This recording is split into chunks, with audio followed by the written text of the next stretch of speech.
ഞാനാണ് പള്ളാത്തുരുത്തി അപ്പു. അപ്പോൾ നമ്മളിന്ന് ഒരു പാട്ടാണ് പാടാൻ പോകുന്നത്. കേൾക്കണോ പ്രിയ കൂട്ടരെ? നമ്മൾ പാടാൻ പോവാണ്. കേൾക്കണോ പ്രിയ കൂട്ടരെ? അവള് കൊഞ്ചി പറഞ്ഞ കഥ, അവള് കൊഞ്ചി കൊഞ്ചി പറഞ്ഞ കഥ.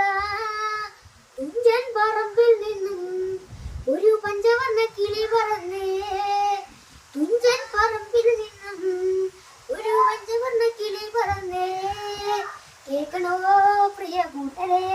അവള് കൊഞ്ചി പറഞ്ഞ കഥ, അവള് കൊഞ്ചി കൊഞ്ചി പറഞ്ഞ കഥ. തുഞ്ചൻ പറമ്പിൽ നിന്നും ഒരു പഞ്ചവർണ്ണ കിളി പറന്നേ, തുഞ്ചൻ പറമ്പിൽ നിന്നും ഒരു പഞ്ചവർണ്ണ കിളി പറന്നേ. കൊച്ചി കണ്ട് കോട്ട കണ്ട് കൊച്ചിയിൽ അഴിമുഖം കണ്ടേ, ഒരു കൊച്ചിക്കാര് പെണ്ണിനെ കണ്ടേ.